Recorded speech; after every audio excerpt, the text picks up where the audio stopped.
Yeah, hello, sports fan. We took a break at back to when the Johnson City days were over, and Internal Revenue and FBI thought they had a bunch of gangsters. They should have been in Chicago. Anyway, there was a whole bunch of people involved, like 60, 70 people, but they didn't charge these people. They just they come with some kind of stupid. Actually, it was a misdemeanor. Gambling in a house of ill repute or something. I don't know. They called it something. Anyway, Winnie B was one of those. They didn't, all they do was take the money, but they kicked the money back to everybody. And the wind up of this whole deal was when they put Minnesota Pats indicted him only for testimony. They didn't charge him with anything. He told them arresting a pool player for gambling would be like arresting a guy for putting mustard on a hot dog. That's what he told the grand jury. And they broke out and laughing for 30 minutes. Anyway, it all turned out to be a joke. But the people in charge of this raid were both fired. Internal Revenue and the FBI on Southern Square. They were dismissed. The investigation cost over $1.5 million. And they didn't indict nobody, they didn't get no money or nothing.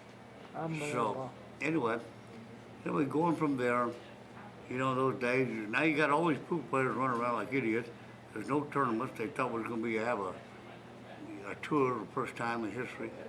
And so I personally went home and took up golf and opened up a little pool room. And I don't know what your dad, Gwyn did. Gwyn, I don't know what your Winnie B did, but I think he did about the same thing. And after that, though, I really think that people changed. They decided all these, I call them idiots myself, come along and said, well, you know what's wrong? Poole got killed because of gambling. Well, because of that Internal Revenue that they say that's what killed it, that's what made it. Are you with me? So now started having tournaments in '78 and boom, boom, and they come along and said, well, we'll just have no gambling tournaments, no cussing, no talking, make a gentleman's sport, right? Well, pool is not a gentleman's sport. Pool is a sport for all people, mostly middle class people and under.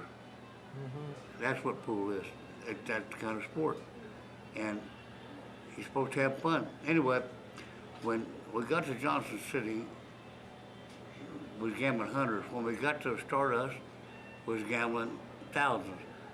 Well, when we got to Caesar's Palace, money just kept, I don't know, didn't mean anything. Now we're playing for 5,000. And Caesar's Tahoe for 4 years, it was probably the most fun I ever had in my life. Made a lot of money, a lot of fun. And since then, I'd just like to say that I think gambling is conducive with anything. I mean, these people that don't like gambling, maybe they should go to church instead of pool. So anyway, I love your dad. He always gambled, always a gentleman, first class person. And most of the people I hung around with did. But I've got to tell you this one story, because your dad taught me how to play golf. He didn't, that's not true. He got me playing golf. He got me interested in the game.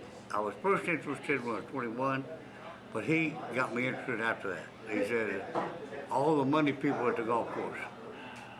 That's true. And that was true. And so I, being as dumb as I am, I figured it out. Everybody in the pool room got $100, everybody at the golf course got $1 million.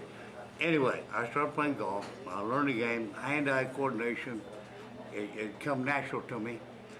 And but everyone thinks that because I'm a hustler, and I'm known as a hustler, and whatever that is, I guess if you win, you're a hustler. I said in another interview one time, well, I lost $1 million betting football. I guess they hustled me.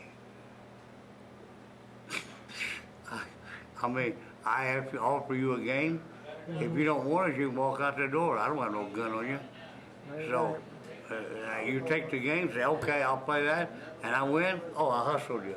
It's all bullshit. Anyway.